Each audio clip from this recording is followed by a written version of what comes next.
이 말씀을 통해서 오직 믿음으로 새롭게 변화되어지는 저와 여러분들이 되시기를 주의 이름으로 축원합니다.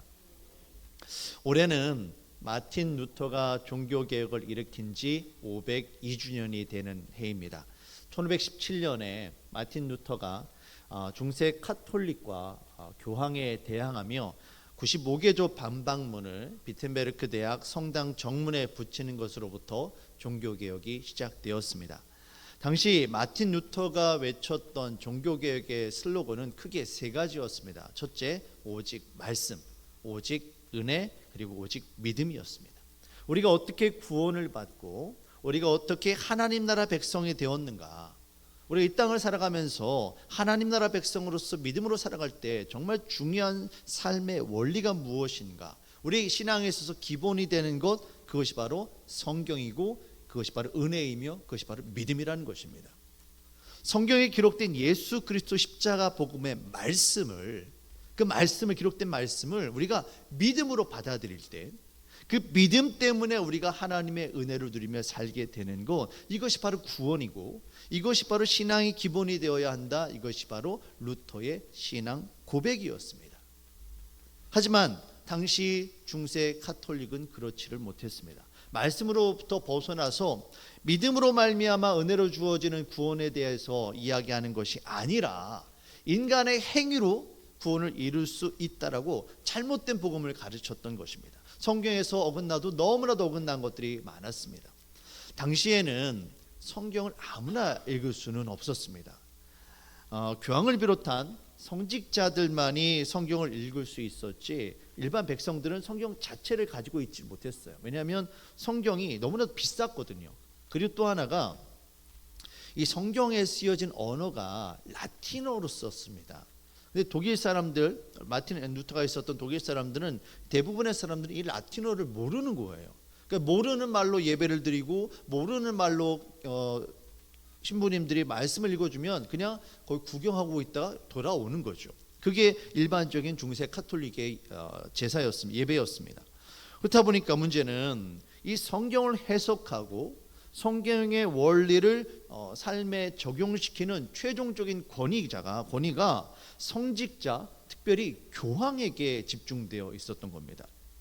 이 성경적인 진리로 성도들을 하나님의 말씀 가운데, 은혜 가운데 이끌어야 할 책임이 있는 종교 지도자들이 그렇지 않고 자신의 유익을 위해서 성경의 원리를 훼손하고 잘못된 복음을 전했던 겁니다. 마치 예수님께서 예루살렘 성을 입성하셨을 때 그곳에서, 성전에서 그곳의 상인들과 함께 연합해서 부당한 이득을 취했던 그 상인들과 별반 다를 바 없는 똑같은 모습을 하고 있었던 거예요. 마틴 루터가 종교개혁을 외치게 되었던 결정적인 계기가 바로 면죄부였습니다. 당시에 카톨릭 교황청은 성 베드로 성당을 짓는데 어마어마한 돈이 필요했습니다. 그래서 이 필요한 자금을, 이 면죄부를 팔아가지고 그 자금을 충당하려고 했던 것이죠. 이 돈을 내서, 헌금을 내서 면죄부를 사면 가톨릭에서는 연옥이라는 개념이 있습니다. 그러니까 지옥에 들어가기 전 단계라고 해서 연옥이라는 것이 있는데 거기에 이 조상들이, 영혼들이 거기 머물러 있다는 거예요. 그런데 헌금을 해서, 면죄부를 사서 그 헌금이 들어가는 땡그랑 소리가 나면 그 소리에 연옥에 있던 영혼들이, 조상들의 영혼이 구원받을 수 있다, 용서받을 수 있다, 이렇게 가르쳤던 거예요. 여러분, 이게 말이 됩니까? 정말 말도 안 되는 일이, 정말 성경을 벗어나도 너무나도 벗어난 일이, 그것도 다른 무엇이 아니라 영혼 구원에 대해서 벗어난 일들이 그렇게 일어났던 거예요. 그래서 루터는 오직 말씀으로, 오직 은혜로, 오직 믿음으로 우리가 구원받는 것이지 인간의 행위로 그렇게 구원받는 것은 아니다. 우리가 성경적인 원리 가운데 신앙생활을 해야 되는 것이지 다시 그처럼 인간적인 욕심을 구하기 위해서, 세상적인 정치적인 이득을 취하기 위해서 성경을 이용해서는 안 된다. 우리가 신앙의 기본으로 돌아가자라고 종교개혁을 외쳤던 겁니다. 그래서 종교개혁은 핵심은 뭐냐면 하나님 말씀으로 돌아가서 신앙의 기본, 원래성을 회복하자는 신앙 갱신 운동이었던 것입니다. 제가 이 종교개혁 신앙 부흥회를 준비하면서 어떤 주제로 우리 성도님들과 함께 우리의 신앙에 대해서 생각을 하고 어떤 말씀을 전할까 참 고민이 많았습니다. 정말 몇 번을 썼다가 주었는지 몰라요. 우리가 보통 부흥회를 한다라고 하면 여러분 어떤 기대가 있으십니까? 은혜 받아야지, 성령 충만해야지, 그리고 부흥회 동안에 특별히 내가 간구하는 기도 제목 이거 이루어져야지, 이런 것들이 우리가 일반적으로 부흥회를 바라보는 시각입니다. 하지만 정말 하나님께서 기뻐하시는 부흥회가 뭘까? 특별히 종교개혁이라는 이름을 걸고 종교개혁 정신으로 준비하는 이 신앙 부흥회 가운데 하나님께서 우리에게 원하시는 것은 무엇일까? 이런 생각이 들었습니다. 그래서 그런 것 가운데 정말 우리가 하나님 앞에 무엇을 간구하고 우리가 하나님 앞에 무엇을 받기 이전에 앞서서 우리가 이 마틴 루터가 외쳤던 것처럼 말씀으로부터 벗어나는 것은 없는지, 우리의 신앙이 다시 회복하고 새롭게 변화되어야 될 것은 없는 것이 다시 한번 살펴보자, 이런 마음이 제 안에 들었어요. 그러면서 더욱더 구체적으로 기도하는 것 가운데 하나님께서 저에게 지혜를 주시는데, 이 마틴 루터가 이야기했던 오직 성경, 오직 은혜, 오직 믿음 가운데 이 믿음에 제가 꽂힌 거예요. 성경을 하나님의 말씀으로 온전히 받아들이게 하는 것이 무엇인가? 여러분 무엇입니까? 그것이 바로 믿음이라는 거예요. 하나님이 우리들의 삶 가운데 역사하시는 그 은혜를 어떤 우연이나 어떤 이상한 일이나 정말 그런 것으로 이해해 넘기는 것이 아니라 하나님의 은혜로 받아들일 수 있게 만드는 것이 무엇입니까? 그것이 바로 믿음이라는 겁니다. 말씀이 말씀되게 하고 은혜가 은혜되게 하는 것은 바로 믿음이라는 것이죠. 이와 깨달음을 제가 얻게 되었습니다. 그래서 여러분들과 함께 믿음에 대해서 다시 한번 생각을 해보자. 우리가 정말 믿는다라는 것이 무엇인지, 믿음으로 우리가 회복되어야 될 것은 무엇인지 함께 좀 살펴보려고 합니다. 믿음은 우리 믿음의 대상이 되시는 하나님의 뜻, 이 말씀과 오늘 우리를 살아가게 하시는 하나님의 능력, 곧 은혜가 우리들의 삶 가운데 이루어질 것을 우리가 확신하고 그것을 기대하며 기다리며 소망 가운데 살아가는 것이 바로 믿음입니다. 그처럼 우리가 살아갈 수 있는 원동력이 되는 것이 바로 믿음이라는 거예요. 이 믿음이 있기 때문에 오직 말씀으로, 오직 은혜로 우리가 살아갈 수가 있는 것입니다. 그래서 이번 종교개혁 부흥의 주제를 오직 믿음으로라고 정하게 된 거예요. 오늘부터 앞으로 3시간 동안에 저와 여러분들이 함께 오직 믿음으로 기도하라, 오직 믿음으로 자유하라, 믿음으로 동행하라 3번의 말씀을 나눌 것입니다. 여러분과 저에게, 특별히 저에게 큰 은혜가 될 것 같아요. 제가 말씀을 깊이 묵상하고 말씀을 여러분에 전하기 위해서 제가 먼저 큰 은혜 받을 것 같고요. 여러분에게도 동일하게 하나님의 은혜가 임할 줄로 믿습니다. 먼저 오늘은 그 첫 번째 시간으로 오직 믿음으로 기도하라입니다. 말씀을 듣고 깨달으며 하나님의 그 은혜로 받아들일 수 있는 믿음의 은혜가 이 시간 가운데 임하시기를 주의 이름으로 축원합니다. 자, 우리는 보통 크리스찬들을 뭐라고 부릅니까? 예수님을 믿는 사람이라고 해서 믿음의 사람들이라고 보통 이야기합니다. 믿는 사람이라고 보통 이야기를 하죠. 그런데 과연 구체적으로 믿음의 사람들을 어떻게 정의할 수 있을까? 나는 정말 믿음의 사람인가? 우리가 정말 믿음의 사람인지 아닌지를 어떻게 판단할 수 있을까? 우리가 믿음의 사람인지 아닌지를 보통 3가지를 보면 알 수가 있습니다. 첫 번째는 우리가 혼자 있을 때 어떻게 행동하느냐입니다. 아무도 보는 사람이 없을 때 어떻게 말하고 어떻게 행동하는지, 부지불식간에 그 입에서 나오는 말이 세상적인 말인지 아니면 신앙적인 말인지 하나님을 찾는 말인지를 보면은 알 수가 있다라는 거예요. 제가요 오늘 아침에 새벽 기도회를 오는 길에 횡단보도를 건너는 중간에 갑자기 옆에서 우회전해서 들어오는 차에 거의 치일 뻔했습니다. 저도 모르게 반사적으로 뛸 정도였으니까요. 근데 저도 모르게 그 사람 한번 쑥 살펴보고는 제 마음 가운데 뭔가 나오려고 하다가 참았어요. 내가 목사지, 내가 지금 새벽 기도 가는 길이지, 그런데 내가 그러면 안 되지. 제 아내가 증인입니다. 제가 아무 말 못했어요. 아무 말 안 했어요. 진짜 한마디도 안 했어요. 순간 가면서도 첫 번째는 하나님께서 지켜주셨구나. 두 번째는 그럼에도 불구하고 내가 믿음의 사람으로서 살아가기 위해서는 아직 내가 부족하구나. 왜냐하면 저도 모르게 이 안에서 욱하는 마음이 들었거든요. 아니 저 갑자기 왜 이렇게 뛰어들까? 진짜 거의 뭐 그런 상황이 됐었거든요. 그런 것들을 보면서 우리가 하나님 말씀을 기준으로 살아가는지 아니면 여전히 세상의 모습 가운데 젖어들어서 옛사람을 벗어버리지 못하고 여전히 그 모습 가운데 남아있는지를 보면서 우리가 믿음의 사람인지 아닌지를 알 수 있다는 거예요. 내 삶의 기준이 하나님의 말씀이냐 하나님이시냐 아닌지를 보면 알 수 있다는 거죠. 두 번째는 우리에게 기쁜 일, 즐거운 일 있을 때 우리가 어떻게 행동하는지를 보면 이 사람이 믿음의 사람인지 아닌지를 알 수가 있습니다. 슬픈 일이 있을 때는요 사람들에게 찾아가면 됩니다. 하지만 즐거운 일이 있을 때 어떻습니까? 그것이 나의 실력으로 된 것이다라고 자랑하면 하나님과 상관이 없는 사람입니다. 하지만 반대로 내가 한 것은 없습니다. 오직 하나님이 하셨습니다. 오직 주의 은혜입니다라고 고백하는 사람은 그건 하나님을 믿는 사람이에요. 우리도 모르게 하나님을 향한 감사의 고백이 나온다라면 그 사람은 하나님을 믿는 사람이 틀림이 없다라는 것이죠. 마지막으로 세 번째는 어려운 일 당했을 때입니다. 위기의 순간에 우리가 어떻게 행동하느냐, 그것이 바로 내가 믿음의 사람인지 아닌지를 결정한다는 거예요.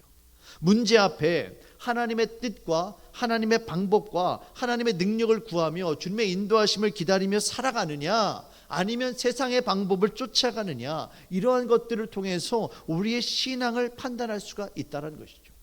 자, 여러분에게 묻겠습니다. 여러분들은 믿음의 사람이신가요? 아니면 여전히 세상에 속한 사람인가요? 속으로 대답하세요. 속으로. 오늘 본문 말씀에 나오는 히스기야는 성경에서 믿음의 사람이라고 평가를 합니다. 다윗의 모든 행위와 같이 정직하게 행했다라고 성경이 평가하는 대단한 믿음의 인물이 바로 히스기야였어요. 진정 성경에서 인정하는 다윗처럼 믿음으로 행했다라고 평가하는 인물이 몇 안 됩니다. 남왕국 왕 20명, 북왕국 왕 19명, 모두 39명의 왕들 가운데 히스기야처럼 다윗의 뒤를 따라서 믿음의 인물이라고 평가받는 사람은 딱 3명이에요. 아사, 히스기야, 요시야. 이 세 사람 다 종교개혁을 일으켰던 사람들입니다. 딱 이 세 사람만이 믿음의 사람들이라고 인정을 받았죠. 그 중에 히스기야는 그 이름 자체가 여호와는 나의 힘이라는 뜻을 가지고 있습니다. 그러니 오죽하게 그 사람의 인생 가운데 하나님을 의지하며 살았을까. 히스기야는 정말 믿음의 사람이었고 기도의 사람이었음에 틀림이 없다는 것이죠. 오늘 말씀을 통해 저와 여러분들은 히스기야의 믿음이 어떠한 믿음이었는지, 특별히 그의 기도가 어떤 것이었는지, 그의 믿음을 통해서 우리가 어떻게 기도해야 될 것인지 좀 살펴보도록 하겠습니다.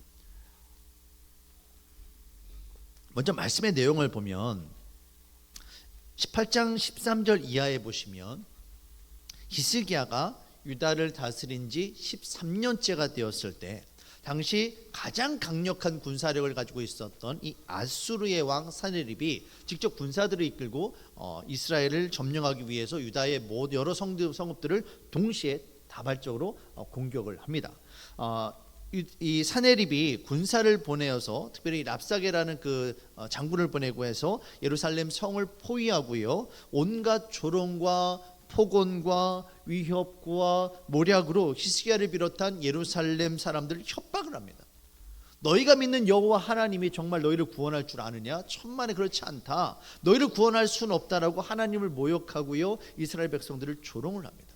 근데 이 포위가 하루 이틀, 일주일, 2주일, 한 달 지나더니 3년이 지속이 됩니다. 3년 동안 그 성을 둘러싸고 있는 것들이 물러나질 않는 거예요. 아무도 들어오질 못하고요, 그 안에 있는 물도 음식도 다 떨어져 갑니다. 이스라엘 백성들과 예루살렘 백성들과 히스기야가 큰 위기에 빠지게 되어지죠. 점점 식량은 떨어져 가고요, 날마다 성을 둘러싼 적군의 위협은 더해져만 가고요, 온 예루살렘이 위기에 빠져들었습니다. 바로 이와 같은 위기의 순간에 히스기야가 어떻게 행동했느냐라는 것이죠.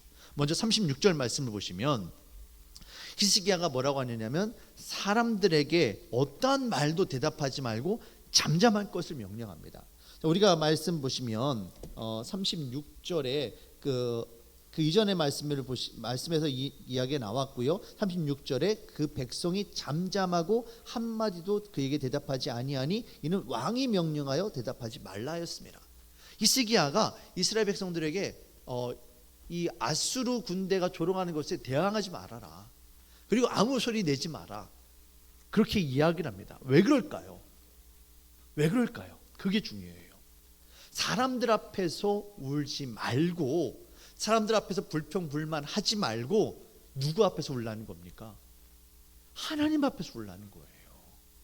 하나님 앞에 이야기하고 하나님 앞에 기도하자라는 겁니다.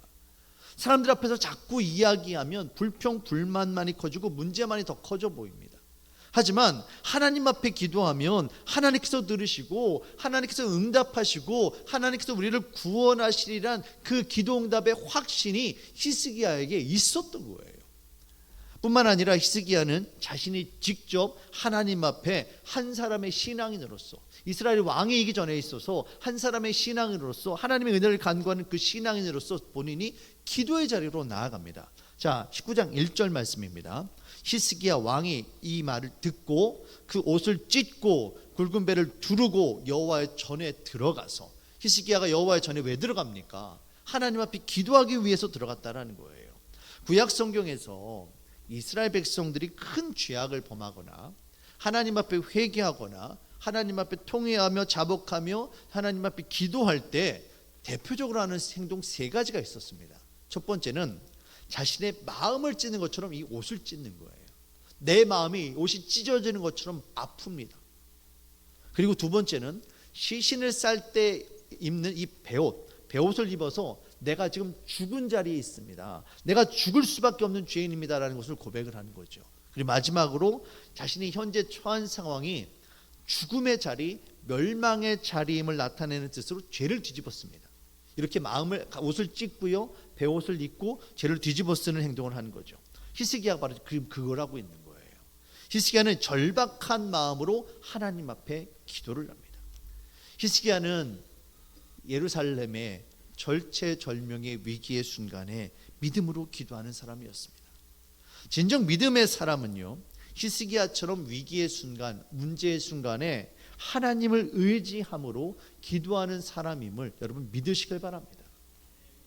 히스기야는 이처럼 가난한 심령이 되어 여호와의 전, 성전, 곧 교회를 찾아갑니다. 그리고 하나님 앞에 엎드리고 기도합니다. 그리고 우리의 중요한 것은 이 히스기야가 어떻게 기도했는지, 그리고 그 심정이 얼마나 절박했는지라는 것이죠. 자, 3절 말씀에 잘 나타나 있습니다. 그들이 이사야에게 이르되, 히스기야의 말씀이 오늘은 환난과 징벌과 모욕의 날이라 아이를 낳을 때가 되었으나 해산할 힘이 없도다. 히스기야는 말이 지금 자신과 유다 백성들이 어떻다고 합니까? 환난을 맞이한 것이 바로 무엇 때문이라는 거예요? 하나님 앞에 범죄했기 때문에 그로 인해서 우리에게 심판으로 주어진 징벌이라는 겁니다. 그래서 이방인으로부터 모욕당하고 있다는 거예요. 그러니 우리가 회개함으로 하나님 앞에 바로 돌아서자라는 것을 이야기합니다. 그리고 계속 하는 말이 아이를 낳을 때가 되었으니 해산할 힘이 없다라고 이야기합니다. 이 표현은 여인이 아이를 낳아야 하는 것처럼 반드시 해야 하는 일이 있어요. 자신의 생명을 걸고 해야 되는 일이 있어요. 그런데 이걸 도저히 감당할 수 있는 힘과 능력이 내게 없는 거예요. 예루살렘 백성들과 히스기야가 도저히 자신들이 이 일을 헤쳐나갈 수 없음을 알고 가난한 심령, 애통하는 심령이 되어져서 하나님 앞에 부르짖으며 간구하고 기도하고 있는 겁니다. 히스기야는 이처럼 본인이 직접 하나님 앞에 나가서 기도했어요. 그리고 뿐만 아니라 믿음의 사람들을 불러일으키고 함께 기도할 것을 요청을 합니다. 자, 2절 말씀을 보시면 왕궁의 책임자인 엘리야김과 서기관 셈나와 제사장 가운데 어른이 되어지는 장로들과 함께 굵은 배를 두르게 합니다. 내가 심령이 아프고 힘드니 당신들도 나와 같은 마음이 되어져서 지금 예루살렘을 위해서, 이스라엘 백성을 위해서 하나님 앞에 간구하자고 기도하자고 부탁을 하는 겁니다. 그리고 이어지는 4절 말씀을 보시면 당시 영적인 지도자였던 예언자 이사야에게 사람을 보냅니다. 그리고 하나님의 뜻을 구하며 위기의 순간에 여호와 하나님의 말씀을 붙잡고 믿음을 지키며 남아있는 사람들을 위해 함께 힘써 기도할 것을 부탁을 하죠. 사랑하는 성도 여러분, 우리가 위기를 만나고요, 어려움을 당할 때 우리가 먼저 기도해야만 합니다. 이건 당연하죠. 내가 기도하는 것은 당연합니다. 하지만 뿐만이 아니라 여기에 반드시 필요한 것은 뭐냐면 히스기야가 그렇게 했던 것처럼 우리를 위해서 마음을 찢으며 함께 베옷을 입고 함께 하나님 앞에 나와서 가난한 심령, 애통하는 심령이 되어져서 부르짖을 수 있는 믿음의 동역자들이 우리에게 필요하다는 겁니다. 예수님께서는 우리를 세상 가운데 그냥 홀로 보내지 않으셨어요. 먼저 성령 하나님을 보내주셨고 우리에게 교회를 주셨습니다. 담임 목사인 저와 우리 전도사님들 비롯해서 여기 계신 장로님들, 권사님들, 안수지 집사님들, 우리 구역장님들, 구역 강사님들, 우리 교회는 서로가 서로를 위해서 형제 자매된 자들로서 서로가 서로를 위해 기도해주는 신앙 공동체가 되어야만 하는 겁니다. 가끔 우리 구역장님들이 목사님, 우리 성도님 가운데 이런 기도 제목이 있어요. 목사님 기도해 주세요. 저 얼마나 감사한지 몰라요. 그 구역장님이 저한테 기도 제목을 올려주실 때 그냥 올리시겠습니까? 그 구역장님도 함께 기도하길 원하는 마음으로 함께 기도하면서 그 10년을 올려주신 거잖아요. 그리고 목사에게 부탁을 하면 목사가 가만히 있습니까? 그걸 위해 기도하지요. 저만 기도하나요? 제 아내도 있고요. 옆에 저희 주변에 함께 기도하는 분들, 그분들이 알리고 함께 그를 위해 기도하는 거예요. 교회는요, 서로가 서로를 함께 위해 기도할 때 그것 가운데 하나님의 능력이, 하나님의 은혜가 나타나게 되는 겁니다. 위기의 순간 부끄럽다고, 남창피하다고, 다른 이들에게 알리고 싶지 않다고 혼자만 끙끙대며 혼자 아파하고 힘들어하는 것이 아니라 믿음의 기도 동역자들과 함께 기도할 때 주의 은혜가 우리에게 임하게 됨을 여러분 믿으시길 바랍니다. 여러분 기도의 능력을 정말 믿으셔야만 돼요. 무엇보다도 중보 기도의 능력을 믿으셔야만 합니다. 우리 행복한 교회가 진정 서로가 서로를 위해 기도하는 기도의 믿음의 동역자가, 믿음의 공동체가 되어주시기를 주님의 이름으로 축원합니다. 히스기야는 이처럼 위기의 순간 하나님 앞에 기도하는 사람이었습니다. 자신뿐만이 아니라 온 백성들이 함께 기도했죠. 그리고 그를 위해 기도해주는 영적인 지도자들이 있었습니다. 근데 중요한 것은요, 이제부터 중요한 거 이거 잘 들으세요. 우리가 기도할 때 하나님께서 우리의 기도를 들으시고 응답하심을 우리가 어떻게 할 수 있느냐라는 거예요. 하나님은 우리의 기도를 들으시고 어떻게 응답을 하실까? 크게 두 가지 단계로, 두 가지로 우리에게 응답을 하십니다. 자, 첫 번째, 이 내용들이 성경에 잘 나타나 있어요. 자, 6절, 7절 말씀 함께 보도록 하겠습니다. 이사야가 그들에게 이르되 너희는 너희 주에게 이렇게 말하라. 자, 이사야가 말하는 여기 그들은 히스기야가 보낸 이 신하들이에요. 신하들이 너희 주는 이제 히스기야죠. 히스기야에 가서 이렇게 말을 전해라고 이야기합니다. 여호와의 말씀이 너는 아수르 왕의 신복에게 들은 바 나를 모욕하는 말 때문에 두려워하지 말라. 뭐 하지 말라고 합니까? 두려워하지 말라. 내가 한 영을 그의 속에 두어 그로 소문을 듣고 그의 본국으로 돌아가게 하고 또 그의 본국에서 그에게 칼에 죽게 하리라 하셨느니라 하더라. 자, 첫 번째는 하나님께서 우리의 기도에 응답하시는 첫 번째 단계는 두려움이 사라지게 하는 겁니다. 평안함이 찾아옵니다. 여러분, 하나님께서 응답하신 첫 번째 단계는 우리 마음의 평안함이에요. 우리가 하나님 앞에 기도할 때 우리의 마음이 처음에는 너무나도 불안하고 너무나도 두렵고 너무나도 어지럽습니다. 그러던 마음이 어떻게 됩니까? 차분해집니다. 정돈되어지고 알 수 없는 평안이 찾아옵니다. 처음에 기도할 때는 이 상황과 문제 앞에 압도당해서 우리가 불안하고 염려해요. 근심과 걱정이 우리 가운데 가득하게 됩니다. 어디로 가야 할지, 어떻게 해야 될지 근심 걱정으로 정말 불안하고 두렵기만 하죠. 하지만 점차 기도하면 기도할수록 문제가 아니라, 세상이 아니라 누구에게 집중하게 됩니까? 하나님에게 집중하게 되는 거예요. 그러면 하나님만 바라보다 보면 우리의 마음이 차분히 가라앉게 되어지고 근심 걱정, 세상 염려 하나씩 마치 안개 거치듯 사라지게 됩니다. 왜 그렇습니까? 하나님의 영이, 하나님의 평안이 우리에게 들어오게 되는 거예요. 주의 영이 우리 가운데 밀고 들어오면서 이것들이 사라지게 되는 겁니다. 이와 같은 평안함, 세상 그 무엇도 빼앗을 수 없는 참된 평안함을 누리게 되어질 때, 하나님께서 나의 기도를 들으시고 응답하시는구나, 이렇게 확신하셔도 큰 문제가 되지 않습니다. 틀림이 없어요. 기도하는 것 가운데 내 마음에 평안이 찾아온다면 하나님께서 나의 기도를 들으시고 있구나라는 사인으로 이해하시면 틀림이 없습니다. 자, 두 번째, 하나님께서 우리의 기도를 들으시고 응답하심을 우리가 확인할 수 있는 것은요, 하나님의 뜻이 명확해진다는 거예요. 아까 말씀에서도 6절에서는 두려움이 사라졌지만 7절에서 어떻게 됩니까? 아수르 왕이 어떻게 되어질지를 구체적으로 이사야의 말을 통해서 히스기야에게 전달이 되어져요. 우리가 주님 앞에 기도할 때 기도하면 기도할수록 문제가 단순해지고요, 상황이 명료해집니다. 기도해 보신 분들은 이게 무슨 말인지 알아요. 처음에는 너무나도 복잡해서 이걸 어떻게 풀어야 될지, 어떻게 해야 될지 길이 보이지 않습니다. 하지만 기도하면 기도할수록 그 안에 담겨있는 하나님의 뜻을 알게 되어져요. 내가 어떻게 해야 되는지 하나님께서 어떤 때는 나의 마음 가운데 깨닫게 하시기도 하고, 어떤 때는 새벽에 읽은 말씀을 통해 듣기도 하고, 어떤 때는 주일날 들었던 성경 말씀이, 설교 말씀이 갑자기 떠오르기도 되어져요. 어떻게 되어졌든 하나님의 음성을 내가 깨닫게 되어지고 내가 어떻게 행해야 될지 명료하고 단순해집니다. 기도하는 것 가운데 때로는 우리가 하나님의 뜻을 발견하고 그로 인해서 평안함을 얻을 수도 있고요, 평안함을 얻고 뜻을 얻을 수도 있어요. 아니면 동시에 이루어질 수도 있습니다. 중요한 것은 우리가 이 평안함과 하나님의 뜻을 발견함으로 하나님께서 나의 기도를 들으시고 응답하고 계시는구나라고 우리가 확신할 수 있다는 겁니다. 자, 증거를 보여드리겠습니다. 요한복음 14장 26절 27절 말씀입니다. 보혜사 곧 아버지께서 내 이름으로 보내실 성령, 그가 너희에게 모든 것을 가르치고 내가 너희에게 말한 모든 것을 어떻게 하리라? 생각나게 하리라. 우리가 기도할 때에 우리 안에 계신 성령님께서 우리로 하여금 우리가 어떻게 행동하고 어떻게 문제를 해결해야 될지, 하나님의 뜻이 무엇인지 깨닫게 해주신다는 거예요. 그리고 이어지는 27절 말씀입니다. 평안을 너희에게 끼치노니 곧 나의 평안을 너희에게 주노라. 무엇이 찾아옵니까? 하나님의 평안이 찾아옵니다.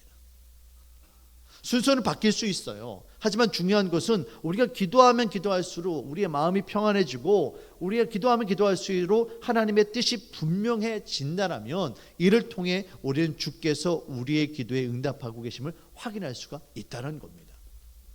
자, 지금까지의 말씀을 좀 정리해 보겠습니다. 믿음의 사람으로서 우리는 기도해야만 합니다. 기도할 때 하나님께서는 크게 두 가지 방법으로 응답하십니다. 첫째가 무엇이었습니까? 평안함입니다. 둘째는 우리 하나님의 뜻이 명확해진다는 거예요.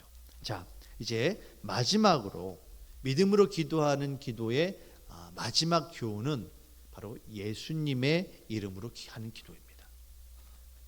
믿음으로 하는 기도는 우리 인간이 하는 기도가 아닙니다. 바로 예수님의 이름으로 하는 기도가 바로 믿음의 기도임을 여러분 믿으시길 바랍니다. 자, 오늘 요한복음 14장 13절 14절 말씀입니다.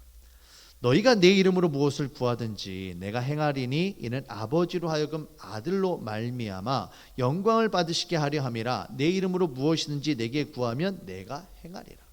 사랑하는 성도 여러분, 우리가 예수 그리스도의 이름으로 기도할 때 주께서 우리의 기도를 들으시고 응답하심을 여러분 믿으시길 바랍니다. 근데 왜 우리가 예수님의 이름으로 기도해야 될까요? 성경에서는 우리가 계속해서 목사님들도 설교를 통해서 예수님의 이름으로 기도해야 됩니다라고 이야기를 합니다. 그 이유가 무엇입니까? 세 가지로 요약을 해드릴게요. 첫째는 원래 우리에게는 기도할 수 있는 자격이 없기 때문입니다. 예수님이 없다라면 우리는 죄인으로서 하나님의 얼굴을 볼 수 없는 자들이에요. 하나님 앞에 감히 기도할 수 있는 자격이 우리에게는 없습니다. 예수 그리스도의 은혜가 있기 때문에 예수 그리스도의 그 이름으로 말미암아 우리가 기도할 수 있는 거예요. 예수님의 이름으로 기도한다라는 것은요, 나의 자격이 아니라 하나님의 아들이신 예수 그리스도의 자격으로 기도한다라는 거예요. 누구의 이름으로 기도한다는 것은요, 그분의 자격으로 기도한다는 의미가 담겨 있습니다. 갈라디아서 3장 26절에서 27절 말씀입니다. 너희가 다 믿음으로 말미암아 그리스도 안에서 무엇이 되었으니 하나님의 아들이 되었으니 누구든지 그리스도와 합하기 위하여 세례를 받은 자는 무엇으로 옷 입느니라? 그리스도로 옷 입었느니라. 우리가 예수 그리스도를 믿음으로 말미암아 구원받아 하나님의 아들이 되었습니다. 그래서 이제 하나님의 아들이신 예수 그리스도와 우리가 하나가 된 거예요. 그것을 사도 바울은 뭐라고 표현을 했습니까? 그리스도로 옷 입었다라고 표현을 합니다.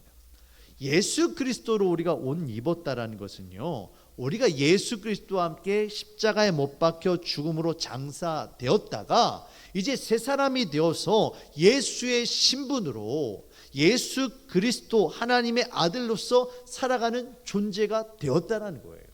성경에서 이제 옷은요, 그 사람의 신분을 의미합니다. 그 사람의 자격을 의미해요. 우리가 예수의 그리스도의 옷으로 입었다라는 것은 예수의 자격을 우리가 취하게 되었다는 겁니다. 예수 그리스도의 이름으로 기도한다는 것은 우리가 죄인 되었던 우리가, 이전에는 하나님 앞에 감히 얼굴도 들 수 없었던 죄인들이었던 우리가 이제는 하나님 앞에 우리의 소원을 아뢰 수 있는, 담대하게 기도할 수 있는 하나님의 아들의 자격을 갖추게 되었음을 의미합니다. 이처럼 기도할 수 있는 특권이 예수 그리스도의 이름에 있음을 여러분 믿으시길 바랍니다. 두 번째로, 예수님의 이름으로 기도하는 것은요, 아무리 우리가 기도한다 할지라도 우리에게는 그 기도를 이룰 수 있는 능력이 없기 때문입니다. 여러분, 우리가 정말 간절히 기도하죠. 하지만 우리의 간절한 기도만으로 정말 하나님께서 응답을 하실까요? 그렇다면 기도의 간절함을 과연 무엇으로 측정할 수 있을까요? 우리의 기도의 간절함과 예수님을 믿지 않는 우상을 섬기는 자들의 그 기도의 간절함과 비교할 때 과연 우리의 간절함이 더 높다라고 얼마나 자부할 수 있겠습니까? 결코 그렇지 못합니다. 우리에게는 능력이 없어요. 하지만 예수 그리스도 이름에는 권세가 있음을 여러분 깨달으시길 바랍니다. 예수 그리스도 그 이름에는 하나님의 능력이 임합니다. 우리가 예수님의 이름을 부르며 기도할 때 예수 그리스도께서 그 이름과 그 능력으로 우리와 함께 하심을 우리는 성경은 계속해서 우리에게 이야기를 하고 있습니다. 대표적으로 마태복음 18장 20절 말씀 함께 보시도록 하겠습니다. 두세 사람이 내 이름으로 모인 곳에는 나도 그들 중에 있느니라. 우리가 예수님의 이름으로 기도할 때 뭐라고 합니까? 예수님께서 내가 그들 가운데, 너희들 가운데 함께 하겠다라고 말씀하고 계십니다. 또 구약에서도 한번 말씀 보시면 출애굽기 20장 24절 말씀이에요. 내가 무릇 내 이름을 기념하게 하는 곳에서 내게 강림하여 복을 주리라. 우리가 하나님의 이름을 부르며 주님의 이름을 높여 예배하고 찬양할 때, 우리가 주님의 이름을 부르며 기도할 때 주께서 어떻게 하신다고 합니까? 강림하셔서 거기에 임재하여 주셔서 너에게 내가 복을 주겠다, 우리의 기도를 들으시고 응답하시겠다라고 약속해 주셨다는 거예요. 우리가 예수님의 이름으로 기도할 때 그곳에 주께서 함께 하시며 주의 능력으로 우리의 기도를 들으시고 응답하심을 여러분 믿으시길 바랍니다. 마치 저희 집 아이들이 집 앞에 편의점에 갈 때 제가 준 제 이름으로 되어 있는 카드를 들고 가는 것과 마찬가지예요. 아이들은 돈이 없어요. 카드를 쓸 수 있는 그 이름, 법적인 권한도 없어요. 하지만 어떻습니까? 제 이름으로 되어 있는 제 카드를 가지고 가서 자기들이 먹고 싶은 과자며 먹고 싶은 음료수며 먹고 싶은 아이스크림이며 얼마든지 사온지 몰라요. 하루는요, 저희 막내가 가가지고 아이스크림 사오는데 여러분 얼마나 사온지 아십니까? 3만 원이 넘게 사온 거예요. 얼마나 통이 큰지. 애들이 통이 이 정도는 돼야 돼요. 아이스크림을 사면은 뭐 100원짜리 200원짜리 안 돼. 3만 원어치 사와야 돼요. 그것도 베스킨 라빈스에 사온 게 아니라요, 아파트 편의점에서 3만 원어치 사온 거예요. 와, 우리 하나님이 그런 분이세요. 예수님의 이름으로 기도할 때 그럴 수 있는 자유를 우리에게 주신 거예요. 마지막으로 세 번째, 예수님의 이름으로 기도한다라는 것이 무엇이냐면 나의 뜻이 아니라 예수님의 뜻을 구한다는 의미가 여기 담겨 있습니다. 우리가 예수님의 이름으로 기도하라는 이 말씀을 들을 때 우리는 본능적으로 13절과 14절의 말씀만 기억을 합니다. 예수님의 이름으로 기도할 때 주께서 행하시리라, 이것만 기억해요. 이것이 믿음으로 기도하는 것의 전부라고 생각을 합니다. 하지만 말씀을 가만히 다시 한번 보시면 14절 이후에 15절의 말씀이 있음을 우리는 발견하게 됩니다. 자, 말씀 한번 다시 한번 보시도록 할까요? 13절부터 15절까지의 말씀입니다. 너희가 내 이름으로 무엇을 구하든지 내가 행하리니 이는 아버지로 하여금 아들로 말미암아 영광을 받으시게 하려 함이라. 내 이름으로 무엇이든지 내게 구하면 내가 행하리라. 여기까지 읽으면 얼마나 좋아요. 여기까지 설교 들으면 참 은혜가 되어져요. 그런데 15절에서 뭐라고 이야기합니까? 너희가 나를 사랑하면 나의 계명을 지키리라. 예수님의 이름으로 기도한다는 것은 예수님의 계명, 곧 예수님의 뜻을 구하고 그것이 나의 삶 가운데 이루어지도록, 그것이 나의 삶 가운데 나타나도록 내가 마치 명령을 지켜 행하는 것처럼 애쓰고 노력하는 것임을 여러분 깨달으시길 바랍니다. 이것이 진정 예수 그리스도의 이름으로 기도하는 것입니다. 대한민국 대사가 해외에 나가서 다른 나라 정상이나 외교관들을 만날 때 그 사람이 한 사람 개인의 자격으로 만나나요? 아니죠.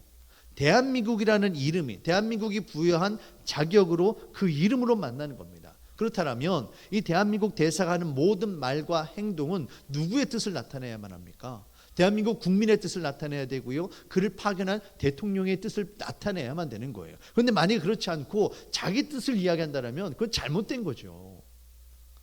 우리가 예수님의 이름으로 기도한다는 것은 단순하게 우리의 소원을 이루기 위해서 예수님의 이름을 가져다가 그 이름을 빌어다가 우리의 소원을 이용하는 것이 그런 차원의 것이 아님을 여러분 깨달으시길 바랍니다.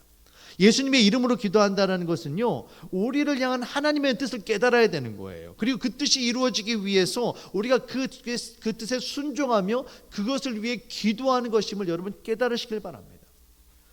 중세 카톨릭이 영적으로 타락할 수밖에 없었던 그 이유가 무엇입니까? 오늘 제가 여러분들과 함께 이 말씀으로 오직 믿음으로 기도함에 있어서 이 말씀을, 이것을 가져와서 이야기하는 그 이유가 뭐냐는 거예요.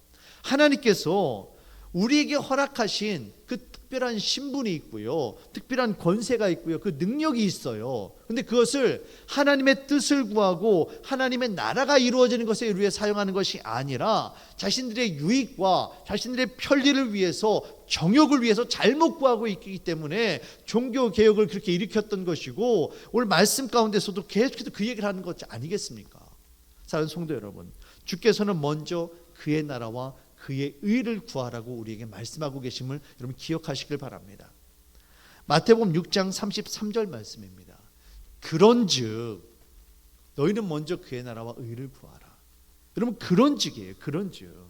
그런즉이라는 말은 최종적으로, 결론적으로 가장 중요하게라는 뜻이 여기 담겨 있습니다.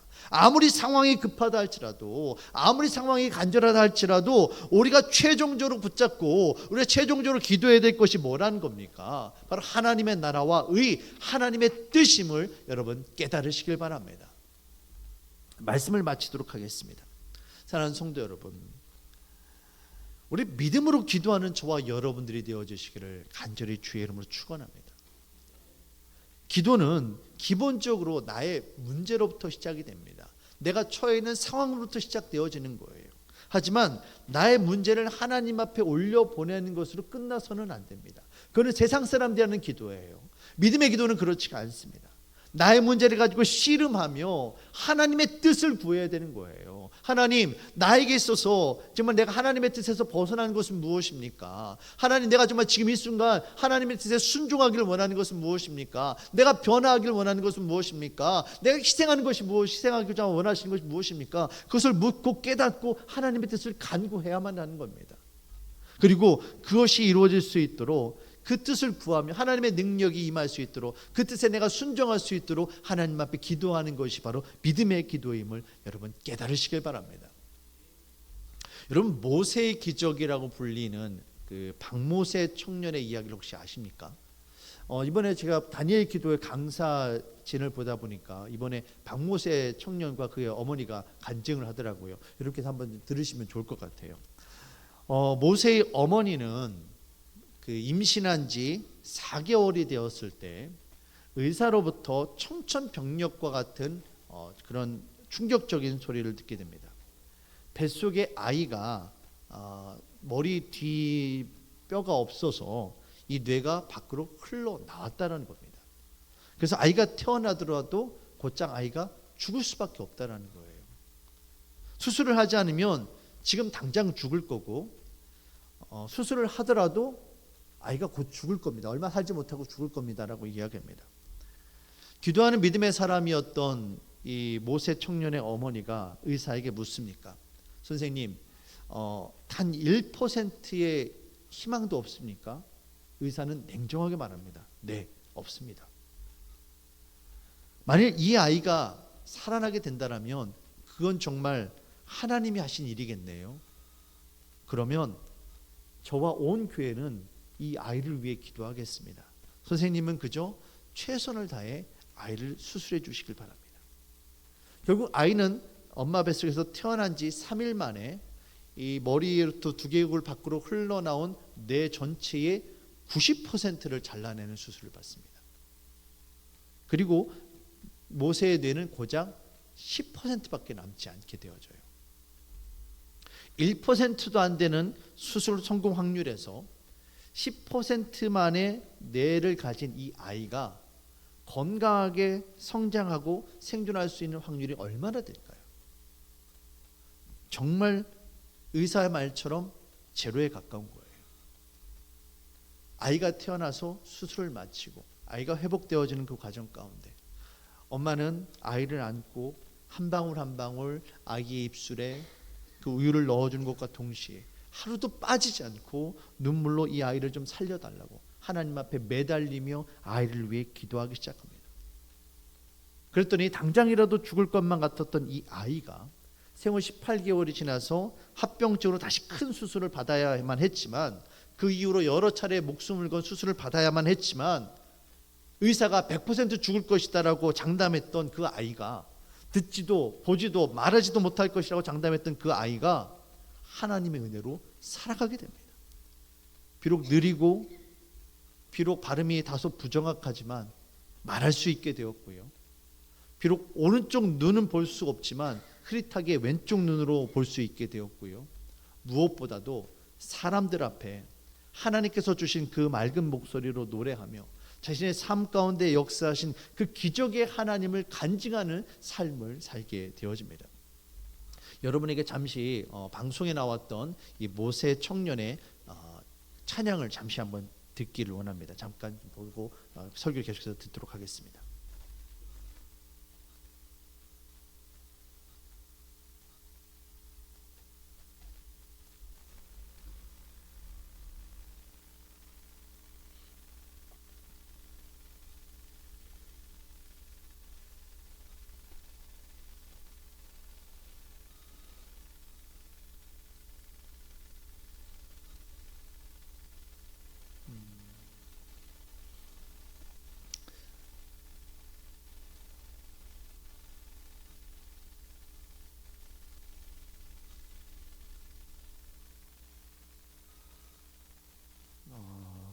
왜 안 나올까요?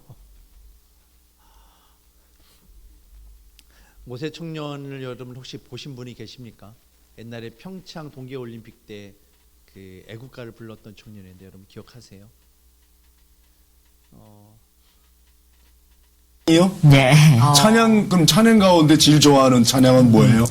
나의 힘이 되신 여호와여, 내가 주를 사랑하나이다. 주는 나의 반석이시요, 나의 요새시라. 그 찬양이 좀 똑똑하다. 저는 암기력을 참 안 갖고 있어가지고 목사님. 그래. 너무 똑똑하다. 그러면 조금 불러줄 그 수 있어? 찬양 한 소절만 불러볼까? 네. 그래. 나의 힘이 되신 여호와여, 내가 주님을 사랑합니다. 주는 나의 반석이시며 나의 요새시라.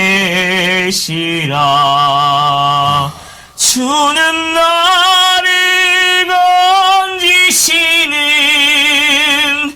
나의 주 나의 하나님 나의 피 알바이시요 나의 방패시라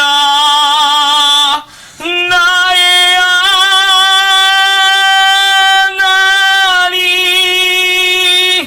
나의 하나님 구원의 뿌리시요 나의 산성이라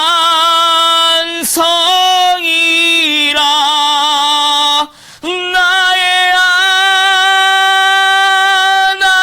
하나님 나의